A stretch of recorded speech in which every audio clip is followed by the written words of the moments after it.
इस जंगल में बहुत तेज बारिश हो रही थी। चारों तरफ सिर्फ पानी ही पानी नजर आ रहा था।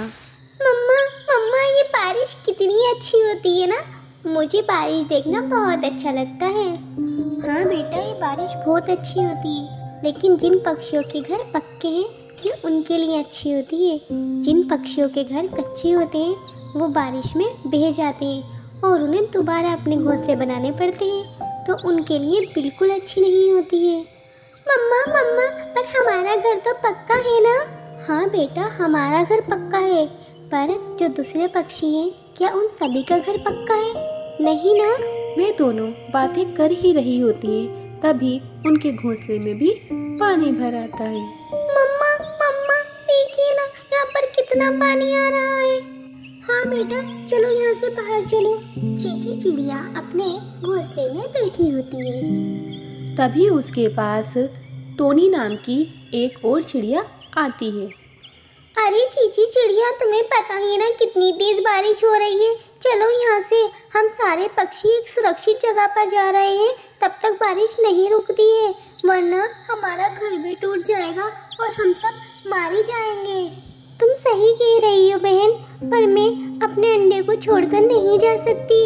मेरा अंडा कुछ ही समय बाद फूट जाएगा। मैं अपने बच्चे को छोड़कर कहीं नहीं जा सकती। ये तुम कैसी बातें कर रही हो? अगर तुम नहीं जाओगी तो तुम्हारा घर टूट जाएगा और अंडा भी फूट जाएगा। एक काम करो, तुम अपने अंडे को लेकर के बाहर चलो। हाँ, तुम सही कह रही हो। चीची चिड़िया अपने अंडे को लेती है और बाहर निकल जाती है। जैसे ही वह बाहर जाती है, उसके पैरों से अंडा फिसल जाता है और पानी में गिर जाता है। वहीं पर काला कौवा भी होता है जो अपने घर से बाहर आता है। वह देखता है कि चीची का अंडा पानी में डूब रहा है। वह उसे पकड़ने की बहुत कोशिश करता है, परंतु अंडा बहुत जल्दी ही बह जाता है और काले कौवे के हाथ नहीं आता। मुझे माफ़ कर दो चीची बहन, मैंने बहुत कोशिश की उस अंडे को पकड़ने की, लेकिन मैं उसे नहीं पकड़ सका। मेरा अंडा, मेरा बच्चा। जंगल के सारे पक्षी एक सुरक्षित स्थान पर जमा हो जाते हैं और बारिश रुकने का इंतजार करते हैं। मम्मी मम्मी, एक बच्चा है जो दूसरे जंगल से आता है और वो मुझे मारता है। मेरे बच्चे को कौन मारता है? मुझे भी तो बताओ कि कौन है वो जिसने मेरे बच्चे को मारा। हाँ मम्मी, एक तो वो हमारे जंगल का भी नहीं है, दूसरे जंगल का है। हमारे पास आता है, हमारे साथ खेलता है और हमें ही मारता है। चलो मुझे लेकर चलो, मैं देखती हूँ उस बच्चे को। काली कौवी अपने बच्चे को लेकर उस बच्चे के पास जाती है। वह देखती है कि वह बच्चा दूसरे पक्षियों के बच्चों के साथ खेल रहा होता है। मम्मा मम्मा, देखो वो है वो बच्चा जो मुझे मारता है। ए शैतान बच्चे, एक तो दूसरे जंगल से आया है, ऊपर से हमारे जंगल के बच्चों को मारता है। नहीं आंटी, मैंने इसे नहीं मारा, बल्कि इसने मुझे मारा था। देखिए, मेरे सर में भी चोट है। छोटे बच्चे, ऐसे बातें बनाने की कोई ज़रूरत नहीं है। हम जानते हैं तुम जैसे बच्चों को दूसरे जंगल से आते हो और हमारे जंगल के बच्चों को मारते हो। नहीं नहीं आंटी, आप गलत समझ रही हैं, ऐसा कुछ नहीं है। इतने ही चीची चिड़िया भी वहाँ पर आ जाती है। अरे काले कौवी, क्या हुआ? क्यों चीख रही हो? क्या बताऊँ चीची बहन, ये दूसरे जंगल में से आ जाते हैं बच्चे और हमारे बच्चों को मारते हैं। नहीं आंटी, मैंने इनके बच्चे को नहीं मारा, बल्कि उसने मुझे मारा था। चलो बेटा, यहाँ से आगे से जंगल में कदम मत रखना। ये कहकर काली कौवी वहाँ से चली जाती है। बेटा, तुम किस जंगल से आए हो और तुम्हारे मम्मी पापा कहाँ हैं?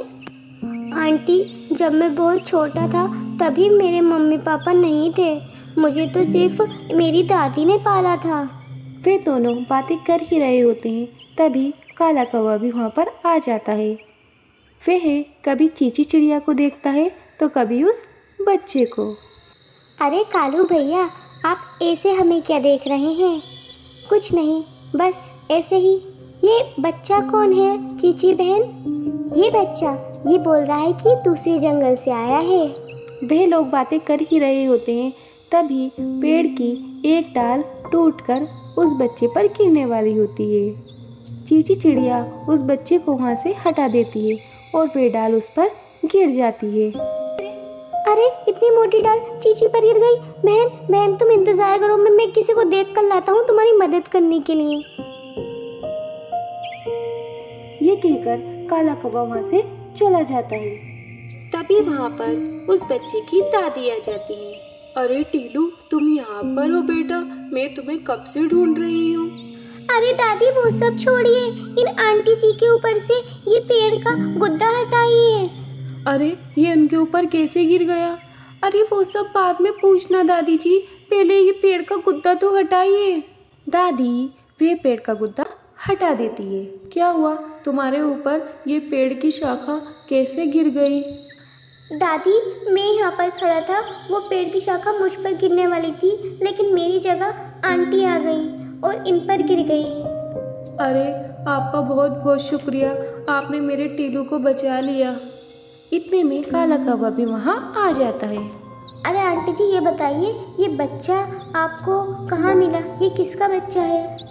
अरे बेटा तुम्हें तो पता है ना, अभी 2-3 महीने पहले जब बहुत तेज़ बारिश और तूफान आया था, तभी मैं नदी के पास गई थी पानी भरने। बस वहीं पर एक अंडा तैरता हुआ आया। मैंने वो अंडा उठा लिया और फिर उस अंडे में से एक प्यारा सा बच्चा निकला। उसका नाम मैंने टीलू रख दिया और वो यही बच्चा है। चीची बहन, तुम भी क्या वही सोच रही हो जो मैं सोच रहा हूँ? हाँ कालू भैया, मैं भी वही सोच रही हूँ। काला कौवा दादी को सारी बात बता देता है। अरे वाह, मैं तो बहुत खुश हूँ कि टीलू को उसकी असली माँ मिल गई। वैसे भी मैं उसके लिए बहुत परेशान रहती थी। चलो अब मुझे शांति मिली कि मेरे बच्चे को भी उसकी माँ मिल गई है और अब वो आराम से रह सकता है। आपका बहुत बहुत धन्यवाद दादी जी, आपने मेरे बच्चे को पाला। पर चीची एक बात बताओ, तुम अपना घोंसला कैसे बनाओगी? अब तुम तो जख्मी हो गई हो। बेटा लो, ये पानी है, जिस चीज़ पर भी तुम डालोगी वो 100 गुना बड़ी हो जाएगी। ये कहकर दादी वहाँ से चली जाती है। चीची उस पानी को एक अनार पर डालती है। वह अपने आकार से 100 गुना बड़ा हो जाता है और उसी को वह अपना घर बना लेती है। फिर वह और उसका बेटा टीलू साथ साथ घर में खुशी खुशी रहने लगते हैं। एक जंगल में चिंटू नाम का कबूतर नारियल पानी बेचा करता था। नारियल पानी ले लो, नारियल पानी। अरे चिंटू भैया एक नारियल दे दो। हाँ हाँ बहन लो। वह नारियल पानी बेचकर घर आता है। लो टोनी, ये पैसे ले लो, ये पैसे संभाल के रख देना, इसमें से कुछ पैसे हमारी बच्ची की पढ़ाई के लिए काम में आएंगे। ठीक है जी, लेकिन आप अपने ऊपर तो ध्यान दीजिए, आप तो सारा दिन बाहर रहते हैं, आप तो अपने ऊपर ध्यान ही नहीं देते। अरे टोनी, मैं क्या अपने ऊपर ध्यान दूं?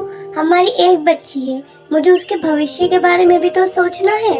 अब उसका भी हमारे सिवा कौन है करने वाला? अपनी बच्ची का हम नहीं करेंगे तो कौन करेगा? इसीलिए अपने बारे में हम बाद में सोचेंगे, पहले अपनी बच्ची के बारे में सोचेंगे। अगले दिन चिंटू नारियल पानी बेचने के लिए जाता है, परंतु उस पर बाघ हमला कर देता है और उसे मार देता है। ये सब एक कौवी देख रही होती है। वह टोनी के पास आती है और उसे सब कुछ बता देती है। नहीं, ऐसा नहीं हो सकता। मेरे पति की उस बाघ से क्या दुश्मनी थी? वो क्यों मेरे पति को मारेगा? ऐसे ही कुछ दिन बीत जाते हैं। एक दिन टोनी चिड़िया की बेटी उसके पास फल लेकर आती है। माँ माँ लो ये खा लो, आपने इतने दिनों से कुछ नहीं खाया। बेटा मैं क्या खा लूं? मैं तो मरना चाहती हूँ। वो खुद चले गए और मुझे यही छोड़ गए। माँ मेरे बारे में तो सोचो, अगर तुम भी नहीं खाओगी तो मेरा क्या होगा? मैं कैसे जीऊंगी, किसके सहारे जीऊंगी? उसकी इतना कहने पर ही टोनी फल खा लेती है, क्योंकि उसे अपने बच्चे को पालना होता है। अगले दिन वह अपनी बेटी से कहती है, मेरी प्यारी बच्ची, तुम घर पर ही रहना, नारियल पानी बेचने मैं जाऊंगी। ये कहकर वह घर से निकल जाती है। नारियल पानी ले लो, नारियल पानी। ए टोनी चिड़िया, यहाँ पर सब कोल्ड ड्रिंक पीते हैं, यहाँ पर नारियल पानी कोई नहीं पीता है। जा अपना नारियल पानी का ठेला कहीं और जाके लगा। ठीक है भैया, मैं कहीं और लगा लेती हूँ। टोनी चिड़िया अपना नारियल पानी का ठेला थोड़ी दूरी पर लगा लेती है, परंतु जंगल के पक्षी कोल्ड ड्रिंक ही पीते हैं, कोई भी नारियल पानी पीने उसके पास नहीं आता है। ऐसे ही कुछ दिन बीत जाते हैं। बेचारी टोनी चिड़िया उदास रहती है क्योंकि उसके नारियल पानी नहीं बिकते हैं।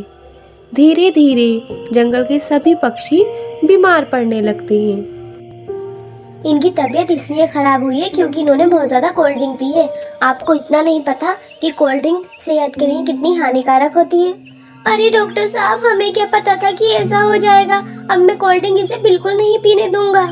हाँ, आप लोगों को नारियल पानी पीना चाहिए। जाइए और नारियल पानी पीजिए। अब जंगल के सभी पक्षी टोनी चिड़िया के पास आते हैं। टोनी चिड़िया, हमें नारियल पानी दो, आज हम कोल्ड ड्रिंक नहीं नारियल पानी पीने आए हैं। जी भैया, लीजिए। और वह खुशी खुशी रहती है और अपनी बच्ची को पालने लगती है।